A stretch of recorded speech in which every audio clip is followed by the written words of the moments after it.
As you all know, we are closely tracking Hurricane Ian, and the President has mobilized the full force of the United States government to support the people of Florida as they prepare for this storm. The FEMA administrator and I just came out of the Oval Office, where the President also held separate calls with Mayor Jane Castor of Tampa, Mayor Ken Welch of St. Petersburg, and Mayor Frank Hibbard of Clearwater. They discussed planning and preparation for Hurricane Ian. The administrator is going to give a little bit more of our conversation in just a moment. The President underscored his commitment to the people of Florida and made clear that impacted communities will have the full support of the federal government to augment state and local emergency response efforts, and emphasized the importance of encouraging families to heed evacuation orders. There will be a full readout of the calls later today in just a moment, but again, the administrator will actually share a little bit of that readout in a moment. FEMA Administrator Deanne Criswell was in Miami yesterday as well to assess the ongoing preparations, and we appreciate her taking the time to be here with us today, provide all of you an update on what those efforts look like and the latest on the storm. With that, FEMA Administrator, would you? Thank you. Good afternoon, everybody. As you just heard, I did join the President in his conversation with the three mayors in Florida. And what he spoke about with them was making sure that he understood what their needs were, and he wanted to hear from them on what their potential impacts were going to be. He asked about their progress with the mandatory evacuation orders that are in place, and he really wanted to make sure that the mayors knew that he has committed the full force of the federal family to make sure that we are there to support them in what they need, and that they can reach out to me, they can reach out to him anytime with any needs that they may have in the aftermath of this storm. So a little bit about the storm. As of this morning, the National Hurricane Center upgraded Hurricane Ian to a Category 3 storm, which means that's about 125 mile-an-hour winds. Ian is moving toward western Florida at approximately 12 miles per hour, and at this time we are expecting landfall somewhere between Fort Myers and Tampa. By the time it reaches the shores of Florida, the storm is going to slow down to approximately 5 miles per hour, and this is significant because what this means is that Floridians are going to experience the impacts from this storm for a very long time. I can tell you that our biggest concern as we wait for this storm to make landfall is storm surge. And I will note that storm surge is a leading cause of hurricane-related fatalities. Just in 2018, when Hurricane Michael impacted the Florida Panhandle, there were 5 recorded fatalities as a result of storm surge. So therefore, if people are told to evacuate by their local officials, please listen to them. The decision you choose to make may mean the difference between life and death. We won't just see storm surge, though, on the western coast of Florida. Hurricane Ian's path is also going to bring some storm surge to the eastern coast, somewhere near the Daytona to the Jacksonville area. In addition to the storm surge, we are also going to see significant rainfall with the possibility of up to 25 inches in some isolated parts of Florida. And as always, there's always a possibility for tornadoes. So the main message I have for everyone in Florida is that this is going to impact everyone in different ways. So you need to stay focused. I did speak with Governor DeSantis on Friday to hear his main concerns and his priorities for the response and the preparedness actions. And we immediately began moving resources and personnel in. And President Biden signed Governor DeSantis' pre-landfall emergency declaration request on Saturday. This made sure that we were able to immediately start supporting the governor's concerns that he relayed to me. The preparation for this storm has been extensive and it has been coordinated. It has been a coordinated effort between FEMA, our federal, our state, and our nonprofit partners. So a little bit about some of that forward-leaning posture that we've put in place. Search and rescue, we know that this is going to be a priority. We have established a search and rescue coordination group that's going to be in Miami, and it includes members from FEMA's urban search and rescue teams, the Coast Guard, the Department of Defense, the Department of the Interior, as well as the state of Florida. These teams are going to coordinate search and rescue efforts by land, by air, and by sea.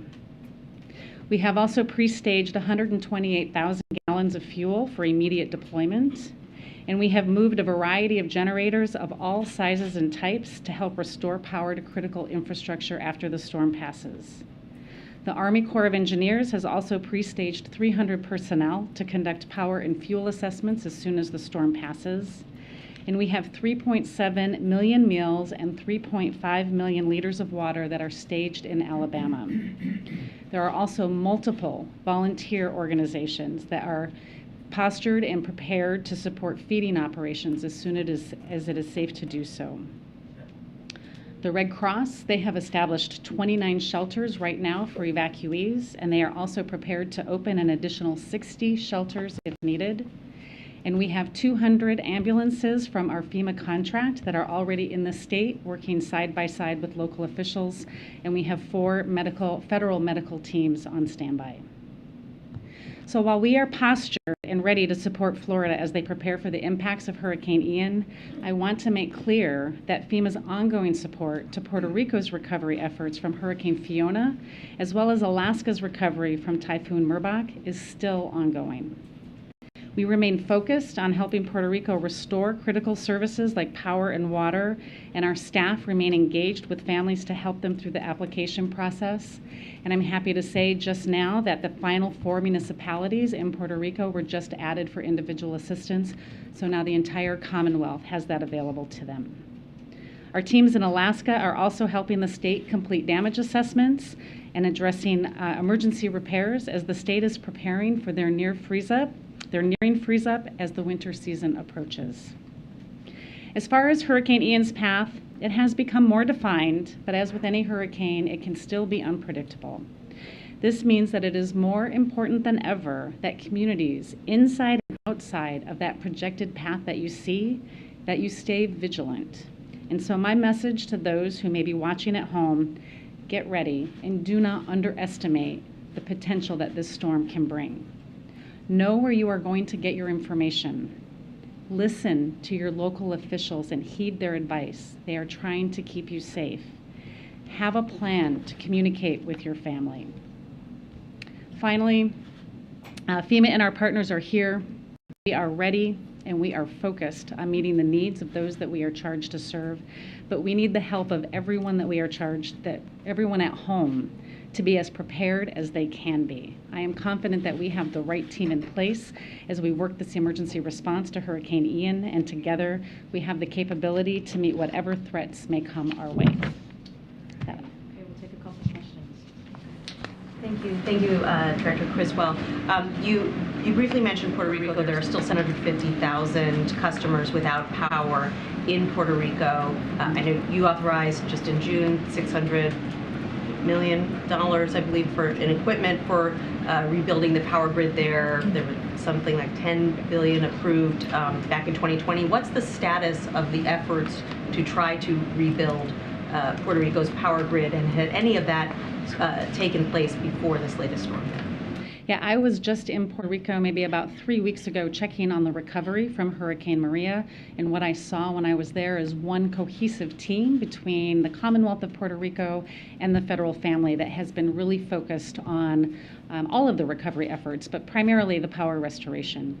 When we were there just last week checking on the impacts from Hurricane Fiona, what I saw there is they were putting power back as quickly as they could, but I think the important piece and what really stood out to me is what I saw them as they were repairing the down power poles. They were bringing back more resilient. They were putting them back with more resilient poles to withstand future impacts like we saw from Hurricane Fiona. We are committed to continuing to work with the governor of Puerto Rico in his efforts to make sure that we can rebuild this grid in a way that's actually going to be more resilient for future impacts. How long do you think it'll take to rebuild the grid?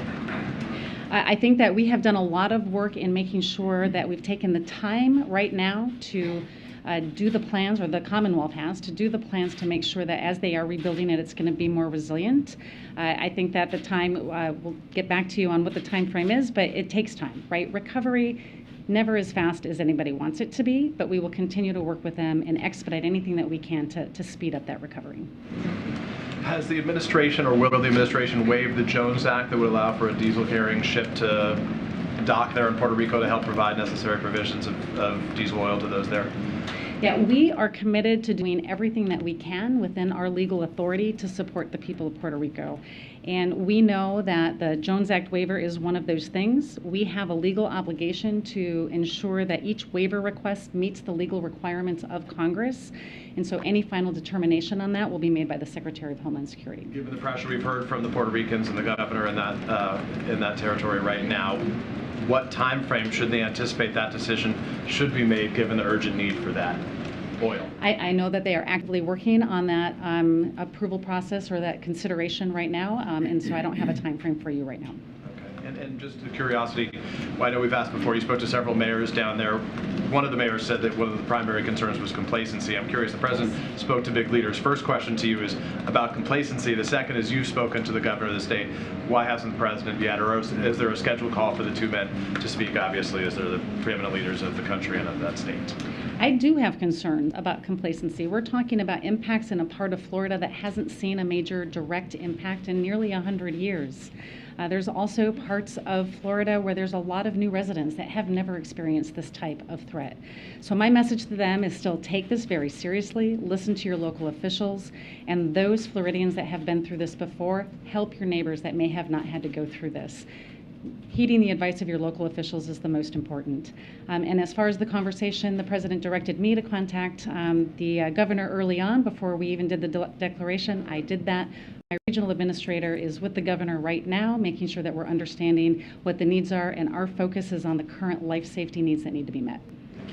Can you describe just the level of communication with state officials, and have there been anything unusual or any challenges with that? How would you describe it? Yeah, I think the communication that we have had with the state officials has been excellent. My regional administrator out of Region 4, Gracia Check, she is in Florida. She got there yesterday. She has been embedded at the state EOC working with the state emergency management director one-on-one to make sure we're understanding what their needs are. Again, she's traveling with the governor to a few areas today to make sure we're understanding what those needs. We've had a long relationship with Florida. Our Region 4 has had a great partnership with all of the emergency management team there. They've done a lot of work with the different municipalities and the counties, and I think the relationship is very strong. Is there anything different about this preparation compared to how FEMA normally prepares for hurricanes that approach landfall? Is there anything particular about the strength of or where it's going to land that has changed how you prepare for it? I don't know if I would say it's changed how we prepare for it. I would say under this administration, the president has given me very clear direction that we are going to lean in and we are not going to wait to provide assistance. And that's exactly what we're doing for this one. That's what we have done for the previous hurricanes that we experienced last year as well. We understand that this is going to have some significant impacts, and we want to make sure that we have the right resources in place ahead of time to be able to respond immediately when it's safe to do so. Thanks. Related to Alex's last question, I mean, how has FEMA adapted its storm planning preparation or procedures to deal with increasingly rapid intensification of hurricanes? I mean, does it make it harder to respond to these? I don't know if it makes it harder to respond. I think where the difficulty comes in with this rapid intensification is the time that's available to notify the public to take the necessary action to protect themselves. What I find is that we have less time for states to give evacuation orders because of the rapid intensification of these storms. But what we're doing, and what I did here, is contacted the governor on Friday to make sure that he knew we were ready to support his pre-landfall emergency needs, and giving him the assurance that we would have funding available to support his actions, but also our ability to bring in the federal family to be ready to respond to them. You mentioned the ongoing operations in Puerto Rico and the recovery efforts there. Are you concerned that your agency is stretched thin right now dealing with that and preparing for what's coming to Florida right now? Do you have the resources and staff to handle the second storm? So we do have a lot of events that are going on right now. We're still supporting the recovery in Kentucky, and we're supporting the current recovery going on in Puerto Rico. We have a very talented and dedicated work staff, team of emergency managers, and we have enough people right now to come in and support the response for this, and then we will work to identify what the recovery needs are once we understand what the damages are. But we are more than postured to be able to support this response. We heard the president say last week that the federal government will cover 100% of the recovery for the next month in Puerto Rico. Do you have an estimate yet ballpark of what that's going to cost for Puerto Rico? I don't have that estimate yet, but it covers all of the different emergency protective measures, debris removal. There was a significant amount of debris removal that needed to take place. Any of their overtime costs that they may have incurred over that. As far as a dollar assessment, I don't have that yet. No dollar assessment yet. I don't have it yet. We can certainly see if we have a better estimate and get back to you. Just to follow up. I just called him I'm Matt. sorry. I just called him Matt. I just want to return to what Peter had asked about Governor DeSantis. In the past, President Biden, has made calls to governors in situations of natural disasters. Kay Ivey in Alabama, or Asa Hutchinson in Arkansas, or the governor in Texas. Is there any?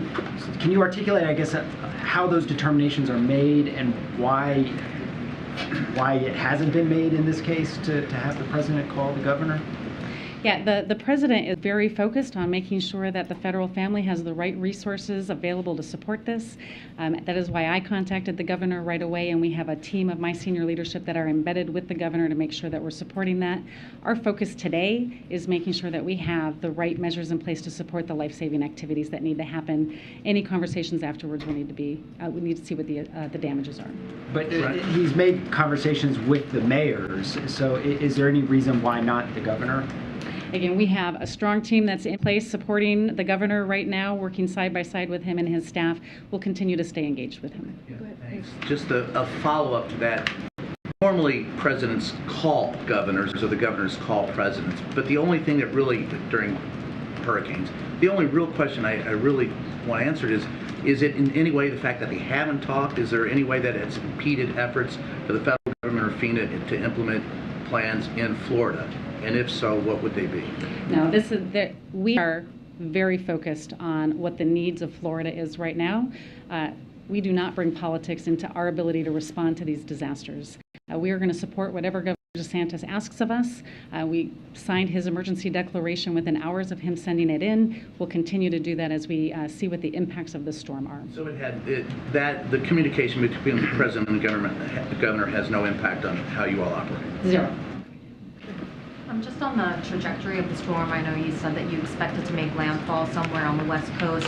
Is there an expectation that that could change in the coming, day or two? And if it were to make landfall somewhere else, like the area you described, what steps would need to be taken in order for those resources, I guess, to get quickly moved to other areas? And is the agency preparing for that? Yeah, I think that's an important question. We have a tendency to really focus on the cone and where it's going to make landfall. But as I talked about in my remarks, we are going to see impacts across the state of Florida, whether it's inland flooding from the large amount of rain that we're going to see, tornadoes and tornado watches that we may see in the southern part of the state later today, to the storm surge and the hurricane force winds that may impact the communities near landfall. We are postured and we are moving our equipment in a place that can support all parts of Florida because we know that there are going to be impacts across the state. And just in terms of the agency's resources, FEMA has obviously been involved in working with the issue of influx of migrants across the country. Has that in any way put a strain on the agency and its resources and personnel, or do you at this moment feel like you have what you need to do that as well as natural disaster relief work? Yeah, the resources that we are providing to support the influx of the migrant flow is through a program called our Emergency Food and Shelter Program. It's a reimbursable grant program, and that's the main source of our involvement right now. When you talk about complacency, what are you concerned about? Are people refusing to heed evacuation orders? Yeah, what I worry about when I think about complacency is that if it's been a near miss in the past, they feel like they can just ride this out. I've been through this before, and I've had no issues, and so I can do it again. That's a dangerous way to think. You need to listen to your local officials because the storm surge, 10 feet, maybe in some areas higher, is going to be significant, and you put 20 inches of rain on top of that inland, you need to be able to listen to your local officials, right? And I think what we have and what we see is people that have not had any impacts, they think that that's not going to happen again. take it seriously. Do not underestimate the potential that this storm can bring. Okay, last two. Thanks, Karine. Administrator, thank you. So in the aftermath, the Strategic Petroleum Reserve is at the lowest level since 37 years, and you said you've set aside some gas for Florida. Is there a concern that the reserve is not high enough now to handle the aftermath of this emergency and other hurricanes that could come? I don't have any concerns at this point that we're going to have the ability to handle the fuel needs that we're going to need in Florida. We will continue to assess after the storm passes to see what the impacts are. And we'll make sure that we're putting measures in place to support any gaps that we might identify. The season, you think you're covered? It all depends on what the impacts from this storm might bring, and so we need to do those assessments after the storm passes. Okay, last question, way in the back. Thank you. The storm is expected to travel north. Have you had any conversations with the governors of South Carolina and Georgia about the potential impacts there? What are you most concerned about? Yeah, I spoke with both governors yesterday to get a better idea of what they were concerned about. They were stepping up their postures to make sure that they were prepared to support any impacts that they might see. As the storm track continues to change, again, our regional office will continue to engage with them, and we'll move resources into there if needed. And we'll stay in close contact with the governors and their staff. Thank you. Appreciate it. Thank you. Thank you. Okay. One quick thing for all of you. This afternoon, President Biden will highlight his and congressional Democrats' efforts to protect and strengthen Medicare and lower health care costs for seniors. This comes alongside today's news that for the first time in more than a decade, premiums for Medicare Part B will decrease next year rather than go up. This will lower healthcare costs for millions of seniors and people with disabilities each year. The President will be joined today by Medicare beneficiary with diabetes, who will share firsthand how the Inflation Reduction Act will benefit Americans like him. Of course, the President's effort to lower healthcare and prescription drug costs and protect Social Security and Medicare stands in stark contrast with what Republican officials are focused on. Republican officials are focused on repealing the Inflation Reduction Act. That is their first action that they would like to take under their GOP agenda, which would increase seniors' prescription drug costs and undo the $35 cap on insulin costs for people on Medicare. The President will also emphasize the dangers of Republican officials' plans to put Medicare on the chopping block every 5 years. President Biden will remain focused on lowering costs for American families when it comes to health care and also across the board. With that, Josh, you want to kick us off? We don't have much time because I know you all have to gather in about 10 minutes or so. Thanks, Karine. Poland's prime minister said that leaks in 2 natural gas pipelines running from Russia were an act of sabotage. Does the U.S. have any evidence of sabotage? What role is it playing in this inquiry? So I'm not going to get into going to speculate on the cause of this. It's not something that we're going to do. I know our European partners are investigating this, so we stand ready to provide support to their efforts once they have completed their investigation. As you all know, these pipelines weren't pumping gas into Europe at this time. NS2 was never operational, as you guys know. NS1 has not been operational for weeks because Putin has weaponized energy, and we have said this many times before. This just drives home the importance of our efforts to work together to get alternative gas supplies to Europe and to support efforts to reduce gas consumption and accelerate true energy independence by moving to clean energy economy. Secondly, Facebook's parent company, Meta, removed more than 1,600 accounts tied to Russian disinformation. It also took down accounts tied to Chinese disinformation. Does the U.S. believe that Facebook is effectively, incredibly policing its own network? So we'll say first that that we are confident in the integrity of our elections here. The U.S. government has been, the integrity of the elections. The U.S. government has been focused on identifying and exposing foreign influence efforts and information operations. For instance, just a few weeks ago, the U.S. exposed how Russia has spent over $300 million just trying to influence foreign politics around the world since 2014. We are seeing social media platforms take more serious steps independently on their own against coordinated, inauthentic behavior in the last few years and enforcing their terms of use. The report appears to be another example of that. Again, we have confidence in the integrity of the elections. The Europeans requested help in identifying how these leaks began. Don't have anything to report on what we have heard from the Europeans at this time, or anything to preview. You've made numerous efforts to get more natural gas to Europe as they face winter. How are those efforts going? Well, those conversations are ongoing. We've laid out some of the previous conversations that have happened recently. I don't have any more to update on where we are, but we find it to have been successful in trying to diversify the energy supply, and we will continue to assist our European partners. Just on the Puerto Rico Jones Act question that was asked before, does the president himself currently have a thought on whether a waiver could be issued for this specific situation? So when it comes to this specific situation, look, we're committed to, again, doing everything that we can within our legal authority to support Puerto Rico. That's basically what the administrator said, and that is our number one focus, to get them what they need and to get them back on track. And so we're going to, as a federal government, we're going to continue to give those resources. The Biden administration is closely evaluating any waivers requests that come in, including this particular one, as Criswell said while she was just here, and to make that final determination. But that is going to be made by the Homeland Security, and so we'll leave that up to them. But again, we're going to evaluate every one of them very closely. Just on a separate matter, just the reports of men in Russia trying to flee the country. There are even some reports of people trying to harm themselves physically to try to avoid conscription. I know the White House has drawn a distinction between the Russian government and the people of Russia.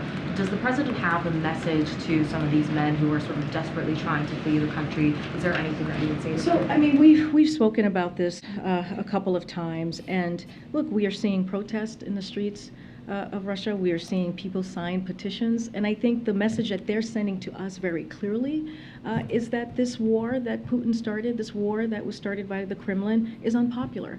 And there are people out there in Russia, Russians, who do not want to fight Putin's war or put their lives or die for it. And so that has been made very clear. Their message has been made very clear. We continue to say to folks, I know there was a question that was asked about seeking refugee from persecution. We believe that regardless of their nationality, they may apply for asylum in the United States and have their claim adjudicated on a case-by-case basis. So as far as that, we welcome any folks who are seeking asylum, and they should do that. But again, we have talked about the bravery of the Ukrainians fighting this war for the past 6 months and how they're fighting for their freedom. And what we're seeing in Russia are the people of Russia who are saying they do not want this war. They do not support Putin's war. Again, and we have said this many times, there is one person who can stop this war, and that is President Putin. He's the one who started this unprovoked, brutal war, and it is up to him to stop it. What we're seeing right now is not strength, it is weakness from President Putin. Sorry. And welcome to the briefing room. I know. Thanks very much. Thanks for taking the question. A plaintiff in Indiana has filed a lawsuit trying to block the president's student loan forgiveness initiative, claiming that his tax bill is going to go up and cost more than the student loan forgiveness would be because of a program in Indiana. Any comment on that from the White House? And do you expect the program to move forward as planned this year? Well, look, so just to step back for a second. When it comes to the student loan debt relief, this is a promise that the president made on the campaign trail. And this is an opportunity that the president saw to give American families out there a little bit of a breathing room. You hear him say that often. You might hear him say that in just a little bit, how he has worked towards to make sure that the economy works for everyone and not to leave anyone behind. And so when you look at the student loans relief program, it is going to help tens of millions of people. It is going to help 90% of folks who are on that program are making under $75,000 a year. So look, we want to be really clear here. Opponents of the Biden-Harris administration student loan plan are trying to stop it because they know it will provide much needed, again, relief for working families. Anyone who does not want to give that debt relief can choose to opt out. It's something that they are able to do. But again, the Department of Education website will provide more detail as we're asking if it's going to move forward on information about how the program will work before it launches. But the bottom line is this: no one who does not want debt relief will have to get that debt relief. So folks have an option to opt out. But again, this is going to help tens of millions of Americans who now are going to be able to put money down to maybe buy a house or to start a family, and that matters. Thanks, Karine. How heavily are labor union support for the Jones Act weighing on the administration as it decides whether to grant a waiver for ships around Puerto Rico? Look, this is a legal authority that we are following. We're going to evaluate each case, and so again, this is what we're going to lead with. Is not what from what others may be asking. Is what we can do from our point of view, and from the way that we are able to do, again, in a legal way. On the Medicare announcement, the cost is actually, the premium cost last year went up because of the federal government's plan to purchase this Alzheimer's drug that turned out to be not quite as effective as people thought. Now premiums are pretty much going back down to where they were before that. So isn't this just getting things back to where they were and not truly lowering premium costs? We see this as a win for the American people when they're going to get about $60 a year back into their pocket. That's important, and so I think that's how we see this. And as you couple that with what the president has been wanting to do and trying to do and has done with the Inflation Reduction Act, continuing to lower costs. And if you look at the Inflation Reduction Act, it is right now the #1 piece of legislation that's clearly law that is dealing with an issue that the Americans are feeling every day, which is trying to figure out how we lower costs. We're going to hear from the president speak in just a few minutes. And so, look, we think it's important that Americans are going to get that money back in their pocket, and we think it's important that Americans are now going to be able to, that Medicare is going to be able to negotiate, and we can cap that cost per year for seniors at $2,000. That's why Democrats, and only Democrats, voted for this piece of legislation, and we feel like we're going to continue to do the work to lower costs for Americans, but that's really important, and I think it's going to make a difference in Americans' lives. Yeah. Okay, before whoever needs to go. Yeah. Oh, that's including you, Josh. Bye. Quick question, Karine. Okay. Let me guess what it's about. Yeah. Election is coming up this Sunday in Brazil. Yes. So I know that Democrats in Congress are pushing for the White House to recognize the result immediately, within minutes after it is confirmed or announced. Is the White House planning to do this immediately? And is the White House concerned the result could be contested? So as you know, we're going to be monitoring these elections, as we have many elections that have happened in the last couple of weeks, in particular in Brazil. We're going to monitor them closely and have the trust in the strength of the Brazil's democratic institution. So we have seen recent reports of violence, and although the right to protest is fundamental in any democracy, the United States condemns any violence and urges Brazilians to make their voices heard in a peaceful manner. We believe that is important in this in this upcoming election. As a partner democracy in Brazil, or to Brazil, we will continue to follow the elections with the full expectation that they will be conducted in a free, fair, transparent, and credible manner with all relevant institutions operating in accordance with the constitutional rule. Again, we will be monitoring Is this. the White House going to recognize the result immediately? Again, I'm not going to get ahead of any results at this time, but like I said, we will be monitoring the upcoming elections in Brazil, and I'll leave it there. Thank you. Thanks so much. The CR doesn't have any funding that the White House requested on COVID or monkeypox. Has the White House given up on that funding? Is there another route for those funds, or is it time to be prepared to move forward without that kind of funding? So, look, our near-term priority is keeping the government open. We've been very clear about that to ensure that vital services to the American people continue uninterrupted.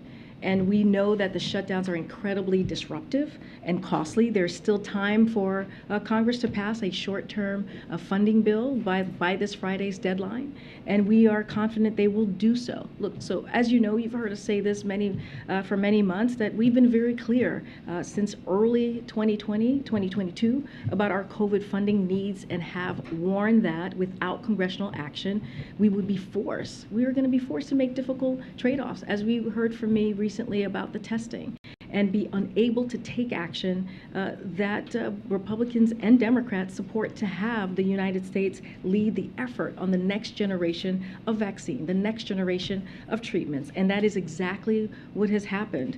And so we're not going to give up.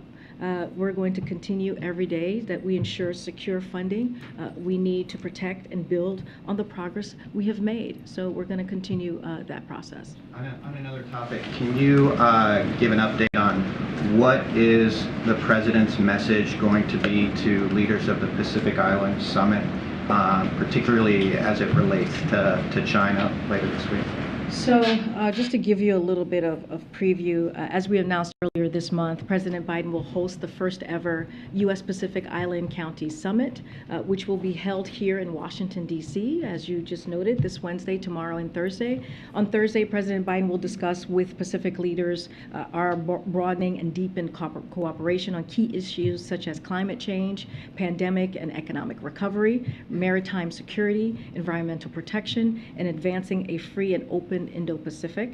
The President will then also welcome the Pacific Island leaders to the White House, where they will take a family photo and join a dinner hosted by the President. The summit will demonstrate the United States' deep and enduring partnership. This is how we see this, as we are you asking me about our message? A partnership with the Pacific Island continues, and the Pacific region that is underpinned by shared history, values, and people-to-people ties. And we'll have more to share on that soon. But again, this is just showing our partnership with the region. As you have seen, the last 19 months, the President has had many conversations with world leaders. This is something that he feels is very important, that leader-to-leader conversation, and that's what you're going to see with the summit as well. And finally, if I could, does the White House plan to nominate someone for the IDB to replace the Trump official who was voted off yesterday? And kind of in that vein, has the White House been in touch with other shareholders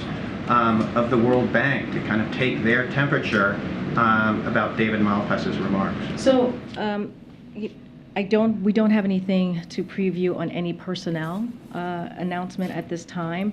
Clearly, this is something that we're going to look very closely. We are always in constant communications with other leaders. I don't have anything to preview at this time. Students across Virginia today walked out of their classroom to protest the governor's new guidelines restricting the rights of transgender students. Does the White House support these students?